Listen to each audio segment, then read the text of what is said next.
Hi friends, आपका Hindi story channel में स्वागत है। आपके लिए एक और नई कहानी।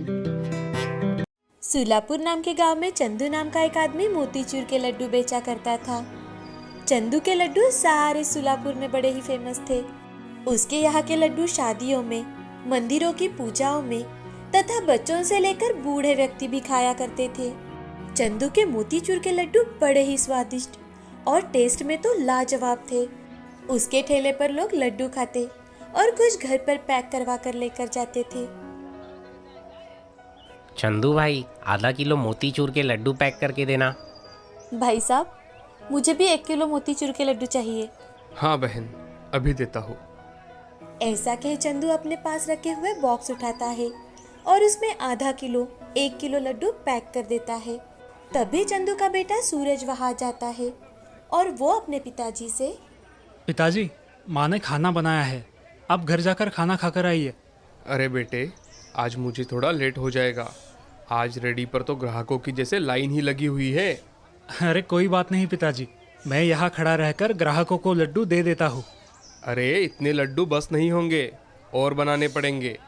ठीक है पिताजी, मैं बनाकर रख दूंगा। अरे तुझसे नहीं होगा, तूने अब तक ये काम कभी किया ही नहीं है। सूरज अपने पिताजी को पतीले में रखे हुए मिश्रण से 3-4 लड्डू बनाकर दिखाता है और अपने पिताजी से, पिताजी, मैं एक हलवाई का बेटा हूँ, मुझे इतना तो आना ही चाहिए। हाँ बेटे, चल मैं घर जाकर खाना खाकर आता हूँ। चंदू को अपने बेटे की समझदारी पर बहुत गर्व होता है। अब चंदू घर खाना खाने के लिए चला जाता है। यहाँ रेडी पर सूरज ग्राहकों को नाप तोल कर लड्डू दे रहा था। ग्राहकों की भीड़ खत्म हो जाने के बाद सूरज पतीले में रखे लड्डू के मिश्रण से लड्डू बनाना शुरू कर देता है। थोड़ी ही देर में सूरज पूरे के पूरे लड्डू बना लेता है। 2 घंटे के बाद चंदू फिर से अपने ठेले पर वापस आ जाता है। तभी सूरज चंदू से, पिताजी, मैंने सारे ग्राहकों को नाप कर लड्डू दिए हैं, पैसे गल्ले में रख दिए हैं। अब मैं घर जाता हूँ, मुझे थोड़ी पढ़ाई करनी है। ठीक है बेटा, ये लो पैसे। इन पैसों से तुम्हारे लिए कुछ ले लेना। हाँ पिताजी, मैं इन पैसों से पेन ले लूँगा। ठीक है बेटे। सूरज चंदू और जानकी की एकलौती औलाद थी। वो दोनों सूरज को जान से भी ज्यादा प्यार करते थे। उनकी जिंदगी में सब कुछ ठीक चल रहा था। तभी एक दिन अचानक से पड़ोसी राघव चंदू के घर का दरवाजा ठकठकाता है। सूरज, जरा बेटा देख तो कौन है दरवाजे पर? कब से दरवाजा ठकठका रहा है? अरे आ रहा हूँ। सूरज दरवाजा खोल के देखता है तो पड़ोसी राघव उनके दरवाजे में खड़ा होता है। वो देख सूरज, अरे राघव भैया, आप इतने हड़बड़ाए हुए क्यों लग रहे हो? क्या बात है? सूरज, मैं तुम्हें ये बताने आया था कि काम करते समय तुम्हारे पिताजी के हाथ पर गर्म तेल गिर गया है। उन्हें सिटी हॉस्पिटल लेकर गए हैं। तुम दोनों जल्दी चलो। क्या? माँ, जल्दी चलो। हे भगवान, पता नहीं ये किस हालत में होंगे। ऐसा कह जानकी रोने लगती है। अब तीनों मिलकर अस्पताल चले जाते हैं।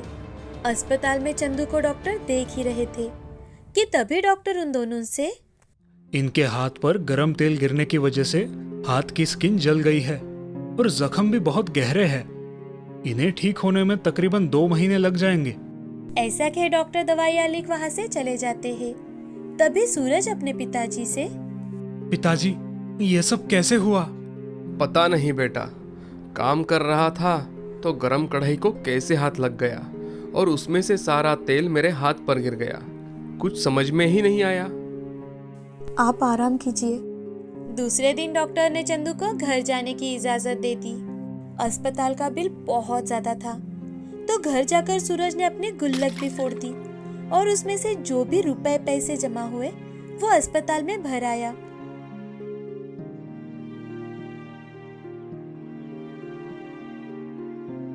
जानकी, अब हमारा कैसे होगा? हमने जोड़े हुए सारे पैसे मेरे इलाज में लग गए। तभी सूरज वहां आकर चंदू से, पिताजी, आप आराम करो, आपको कुछ भी सोचने की कोई जरूरत नहीं और लड्डू का ठेला मैं संभाल लूंगा। आपने मुझे लड्डू बनाना सिखाया है ना, बस कल से ठेले का सारा काम मैं संभाल लूंगा। अगले ही दिन से अब सूरज बाजार में लड्डू का ठेला लगाने लगा। घर की सारी जिम्मेदारियां सूरज के ऊपर आ गई थी। सूरज अपने पिताजी की तरह बहुत ही स्वादिष्ट लड्डू बनाया करता था। उस दिन एक आदमी आकर सूरज से, ये चंदू मोतीचूर लड्डू वाले का ही ठेला है ना? जी वो मेरे पिताजी है, उनकी तबीयत ठीक नहीं है तो कुछ दिनों के लिए ठेला मैं ही संभाल रहा हूँ। अच्छा, सेठ जी ने राम मंदिर में होने वाले महोत्सव के लिए 30 किलो मोतीचूर लड्डुओं के ऑर्डर दी थी। चंदू भैया को पता है। जी ज़रूर, आपको आपका ऑर्डर ठीक समय पर मिल जाएगा। लड्डू सुबह 9 बजे से पहले ही चाहिए। ये लो 2000 रुपये एडवांस देकर जा रहा हूँ। बाकी के पैसे लड्डुओं के ऑर्डर देने के साथ ही मिल जाएंगे, ठीक है? जी ठीक है। अब सूरज खुशी खुशी एडवांस लेकर अपने घर चला जाता है। घर जाकर अपनी माँ से, माँ, आज बहुत बड़ा ऑर्डर आया है, कम से कम 7 से 8 हजार का ऑर्डर होगा। उन्होंने एडवांस में 2000 रुपये दिए हैं। ये लो, ये अपने पास रखो। ठीक है बेटा, लेकिन कितने मोतीचूर के लड्डू बनवाने हैं? माँ, कल राम मंदिर में मुझे 30 किलो लड्डू बनाकर सुबह 9 बजे तक पहुँचाने हैं। बेटे, तुझसे ये ऑर्डर पूरी हो पाएगी ना? बहुत ज़्यादा है, इसलिए पूछ रहा हूँ। पिताजी, अगर सुबह जल्दी उठकर मैं लड्डू बनाना शुरू कर दूंगा तो 9 बजे तक हो ही जाएंगे। आप बिल्कुल चिंता मत कीजिए, मैं इसकी लड्डू बनाने में पूरी मदद करूंगी। सूरज अगले दिन जल्दी उठ जाता है और अपनी माँ जानकी के साथ 30 किलो लड्डू बना लेता है। लड्डू जब बन जाते हैं तब सारे लड्डू सही तरीके से वो पैक करता है। उन्हें एक ऑटो में रख मंदिर लेकर चला जाता है। मंदिर में सुबह पंडित जी आरती की तैयारी कर रहे थे। तभी सेठ और सेठानी वहाँ पर खड़े रहकर पंडित जी से बातें कर रहे थे। ये देख सूरज, ये लीजिए सेठ जी, आपके मोतीचूर के लड्डुओं का ऑर्डर। आपने बोला था ना, तो मैं वक्त पर लेकर आया। ऐसा कह सूरज सेठ जी के हाथ में एक बॉक्स रख देता है। उन बॉक्स में से लड्डुओं की खुशबू आती है। तभी सेठ जी, लड्डू की खुशबू तो बहुत बढ़िया आ रही है। ये लीजिए पंडित जी, पहला भोग भगवान राम जी को ही चढ़ाइए। पंडित जी भगवान को भोग चढ़ाकर आरती करते हैं। सभी आरती में मग्न हो जाते हैं।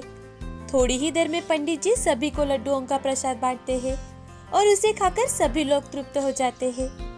तभी सेठ जी सूरज से, बेटे, ये लो तुम्हारे मिठाई के 7000 रुपये।